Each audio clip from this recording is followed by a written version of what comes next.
السلام عليكم ورحمة الله وبركاته. نحمده ونصلي على رسول النبي الكريم. أعوذ بالله من الشيطان الرجيم. بسم الله الرحمن الرحيم. الحمد لله رب العالمين الرحمن الرحيم مالك يوم الدين إياك نعبد وإياك نستعين اهدنا الصراط المستقيم صراط الذين أنعمت عليهم غير المغضوب عليهم ولا الضالين آمين. قال الله تعالى في شان حبيبه: إن الله وملائكته يصلون على النبي يا أيها الذين آمنوا صلوا عليه وسلموا تسليما.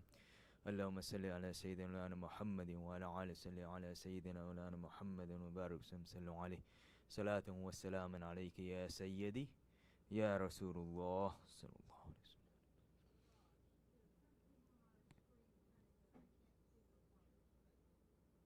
وسلم. Okay.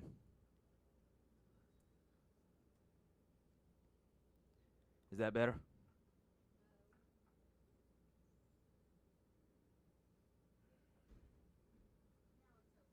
Okay, good. Yes. Alhamdulillah. Technology, uh, you know, well, I won't say much. So, anyway. We've been talking about Hajj, and last week we were talking about Arafat, when Rasulullah SAW was in Arafat. And this is, again, as I mentioned last week, Arafat is the Hajj. When Rasulullah SAW, while in Arafat, was asked about the Hajj, he said, what is, they asked him what the Hajj was, so he told them that this was to come and stay in Arafat. That was Hajj. This is an obligation of the Hajj that there is no emancipation for, so you can't make up for it. So if you miss Arafat, you've missed the Hajj. If you miss any other aspect of the Hajj, you've still made the Hajj. You can there are ways of recompensating or recompense for that. The another thing that happened while they were in Arafat was one of the companions, he fell off of his camel and died. And Rasulullah SAW told the companions to bury him in his ihram, and that Allah subhanahu wa ta'ala would raise him up on the Day of Judgment, calling out the talbi. So he'd be saying labbaik as he was being raised. So when the sun set on the 9th of Dhul Hajj, Rasulullah SAW sets out from Arafat towards Muzdalfa without making Maghrib in Arafat. So as soon as the sun set, he set out, and with him was Osama bin Zaid radiallahu anhu. And they come to a certain point close to Muzdalfa, and Rasulullah SAW gets off of his camel to go and relieve himself, and then he comes back, and Osama bin Zaid radiallahu anhu is pouring the water as he's making wudu. And Osama radiallahu anhu, he asked him, he says, Ya Rasulullah SAW, what about Maghrib? And so Rasulullah SAW says, because it's getting late, so he says, we will make it in Muzdalfa. And so when they arrive, and as along the way, people are asking questions, he's answering these questions. And so when they arrive in Muzdalfa, then he makes Maghrib and Isha together. As in Arafat, he had made Dhuhr and Asr together, so now in Muzdalfa, he will make Maghrib and Isha together. And so, and then, continuation of making dua and supplicating to Allah and asking for the forgiveness of the ummah. Again, the whole focus of Rasulullah SAW is the forgiveness of the ummah. We go for Hajj for ourselves. We're there, we're asking Allah, forgive us. Rasulullah SAW went for Hajj for the forgiveness of his ummah. And that night in Muzdalfa, so you spend the night in Muzdalfa, and so the night in Muzdalfa, Rasulullah SAW, because the crowd was very large, so he had the women and children and the elderly go on towards Mina. So they didn't spend the night for them, he said for them to go on because it would be the next day when they leave, it would be too hard on them. And this again is the mercy of Rasulullah sallallahu alaihi wasallam. Looking out for the not only for the forgiveness of the ummah, but also for the ease of the ummah. So he spends the whole night there in dua. And this was the only night that he did not make tahajjud. For Rasulullah sallallahu alaihi wasallam, there are 6 salat that are fard. For us it's 5: Fajr, Dhuhr, Asr, Maghrib, and Isha. For Rasulullah sallallahu alaihi wasallam, tahajjud was also an obligation. So this was the only night that he did not make tahajjud.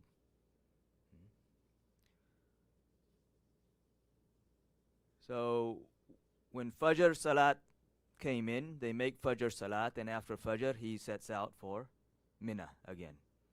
So this time now when he sets out, Fadl ibn Abbas radiallahu is with him.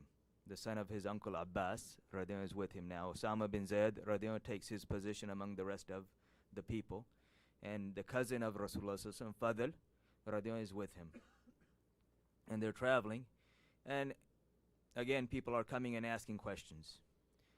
So a young woman, she comes and she asks on her camel, she's sitting on her camel, and she asks Rasulullah sallallahu alaihi wasallam about making Hajj Badal for her father. For her father was not able to make Hajj, so to make Hajj for him in his place.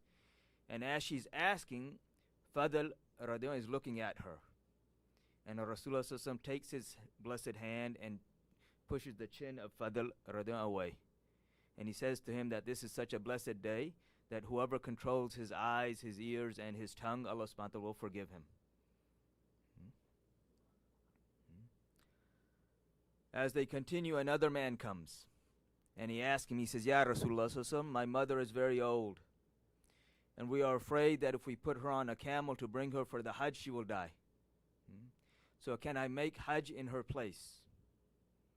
And Rasulullah sallallahu alaihi wasallam, he asked the man, he says that if your mother had an outstanding debt, would you not settle it for her? And he says, of course. He says, then so too is the Hajj. That is her debt that you can settle for her. So, a lot of people, unfortunately, these days, they have this concept that whatever you do, that's it. No one can do anything for anybody else. Which is also funny because my wife was talking to her sister in India, and the Imam Saab there, he came out one day and he comes out, fatwa from Deoband. No one can make dua for anybody else.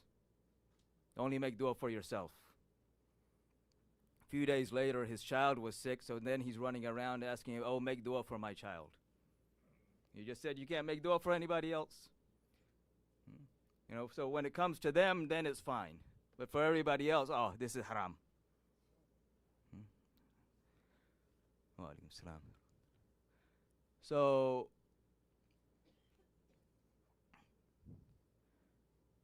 again, this is prime example that Allah subhanahu wa ta'ala, because of the mercy of Rasulullah, Allah subhanahu wa ta'ala has given us this ability,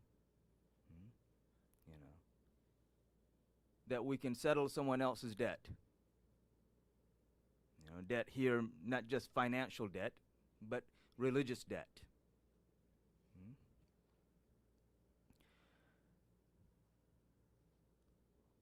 Along the way here, Fadl radiallahu, he picked used to stone the Jamarat.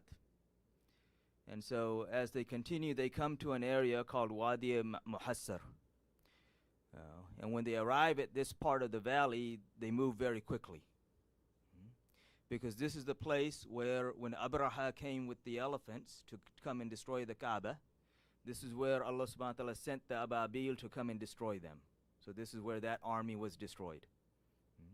So the punishment of Allah descended here, so Rasulullah sallallahu alaihi wasallam did not want to stay there any length of time, so he rushed through. Same way when he was coming back from Tabuk. When they passed by the ruins of the people of Thamud, the people of Salih alayhi salam, Again, he ordered the people to move very quickly. And also ordered them not even to use the water from that place. Because this is where the wrath of Allah descended. So as soon as they arrive in Mina, the first thing Rasulullah ﷺ goes directly to Jamaratul Uqba.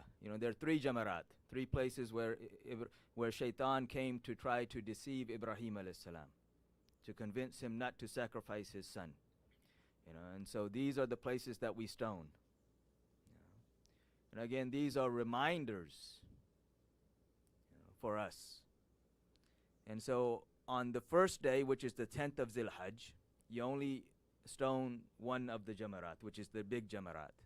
Jamarat al-Uqba, you come and you 3 stones at that Jamarat. 7 stones, 7 stones. Allahu Akbar, as we're stoning it. Again, this is symbolizing, our animosity against Shaitan and destroying our Shaitan. After he does this, until now, the labbaik or the talbih has continued. And at this point, it stops. So then he came to his tent in Mina, and he gives a khutbah there. And then from here, he sets out for the place of where the animals were to be sacrificed, which is also on the edge of Mina. So he goes there, and the 63 camels that he had for his sacrifice, he sacrificed them all. Ali radiallahu anh finished the 100 with the 37 that Rasulullah ﷺ had given him.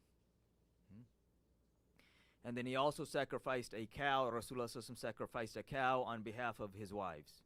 Because each animal or each cow or camel, there are 7 parts, 7 shares within that. Goat and sheep, only 1 share. Okay. So on behalf of his wives, again, he sacrificed a cow. He had Ali radiallahu anh cut a piece of meat from each of the camels that he sacrificed and cooked it together, and then he ate from the soup from that. And he told the people that whoever wanted any of the meat, they should take it.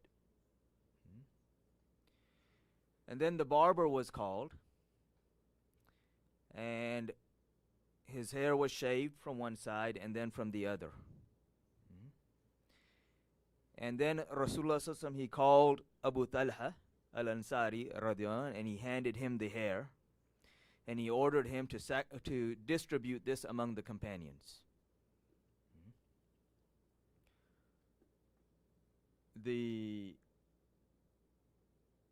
Many points here for us to understand and to learn from. If we look at, when we look at like Sulh Hudaybiyah, when Urwa bin Masud, he came and he saw Rasulullah. When he goes back to Quraysh, what does he tell them? He says, I've seen a man who is respected to such an extent that I've never seen anybody else respected to that point. That if he, when he makes wudu, they don't allow his water of wudu to fall to the ground.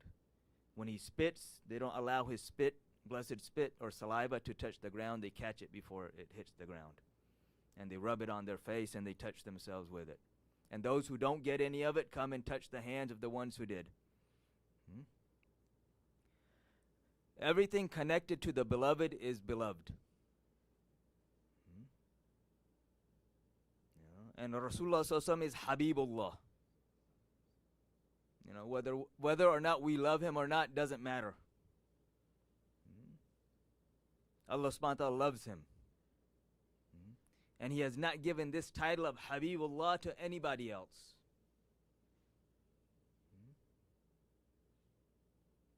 One time the companions, they were sitting in the masjid and they were talking to each other and talking about, the status and positions of the various prophets.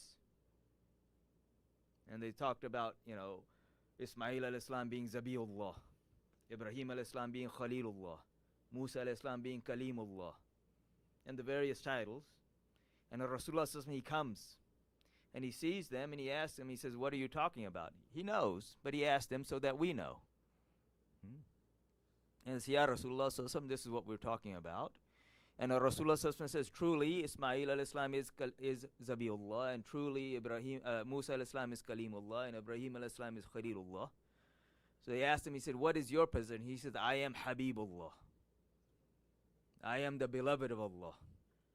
Everything of the beloved is beloved. And so for those who have issues with what are known as tabarrukat, the relics that are left behind. Allah subhanahu wa ta'ala mentions this in the Quran when he talks about the tabut, the Ark of the Covenant. And in Surah Baqarah, when he talks about it, he doesn't say that it holds the relics of Musa and Harun. Even though it does. But those relics are very exalted. He says it holds the remaining relics of the family of Musa and Harun. So if the relics of the family of Musa and Harun are so elevated and blessed, then what about the relics of Harun and Musa alayhi salam? And if those relics and these relics with the Ark of the Covenant, Allah subhanahu wa ta'ala says what? What would happen? They would place it in front of them and then make dua, and Allah subhanahu wa ta'ala would respond to their dua and destroy their enemies. So if this is the effects of the relics of the family of Musa and Harun, then what about the relics of Rasulullah sallallahu alaihi wasallam himself?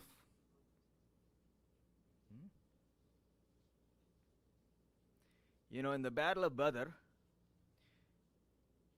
one of the men from Quraysh, he was so armored up, if that's a word, his armor was so complete that only his eyes were shown. That's the only aspect of his skin that you could see. And Quraysh said, no one can touch this man. Zubair bin Awam, radiallahu anhu, he took his spear, and he threw it, and it hit him directly through that small space, that slit, to such an extent that the man flew up and fell down. That's how hard he hit him. And then later on, they had to put their foot on the guy's head to pull the spear out. It was embedded so deep. And when they pulled it out, the tip of the spear was all mangled.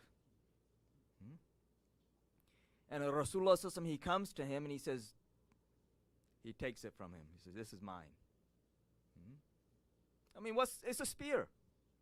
And it's not even a functional spear anymore. But it's a reminder. And then after him, Abu Bakr radiallahu anhu took it. And after him, Umar. And after him, Uthman. And after him, Ali. And then eventually it found its way back to Abdullah ibn Zubair radiallahu anhu.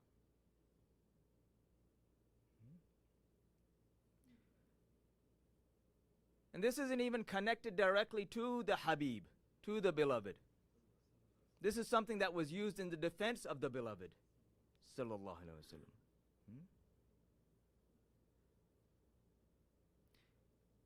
So when the companions wouldn't even let the water from the wudu of Rasulullah sallallahu alaihi wasallam touch the ground, then how would they allow anything that was even connected to him go away?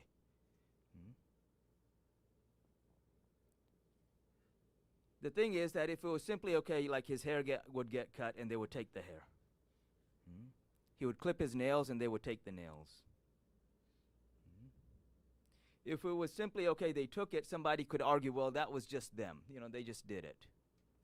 But here, Rasulullah sallallahu alaihi wasallam, the Hujjatul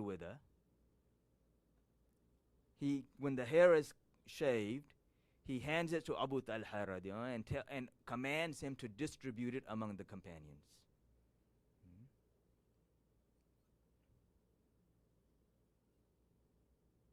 This is a command of Rasulullah sallallahu alaihi wasallam. His hair and the nail clippings were all distributed. In fact, the barber was paid from that hair.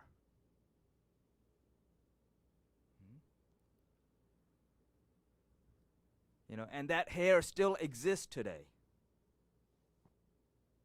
And that hair still grows today. which is also proof of Hayatun Nabi, of the living Prophet. Sallallahu Alaihi Wasallam. You know, hair after you die, it doesn't grow. At one point they thought, oh yeah, it grows a little bit, but then they realized it wasn't the hair growing, it was the skin was shrinking.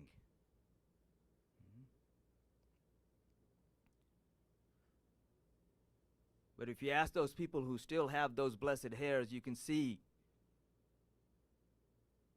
oh, it's now longer than it was 2 years ago.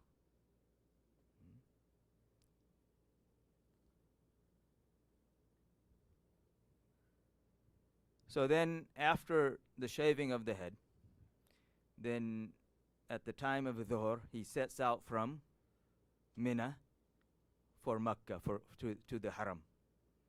And there, he arrives there and he makes tawaf ziyarah. Okay. So he makes the tawaf. He goes and he drinks from Zamzam. And Zamzam, you know, it's not like any other water. Rasulullah Sallallahu Alaihi Wasallam has told us that this is not just drink, but it's also food. Abu Dhar Ghafari, when he came to meet Rasulullah Sallallahu Alaihi Wasallam in the early days of Islam in Mecca, you know, he arrived there and he didn't want anybody to know what he was there for, because he knew if they found out, then they would stop him. So he stays around the Kaaba, and the only food that he drank was Zamzam for 17 days. And he says he actually gained weight.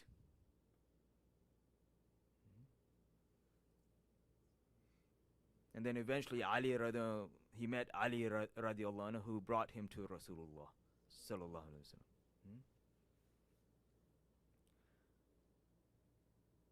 So, and it's not like any other water also, in that, you know, we are commanded, as far as regular water, we drink it sitting down. Zamzam, we drink it standing up. Normal water, we're commanded to drink slowly, you know, few sips at a time. Zamzam, you gulp it down as much as you can hold.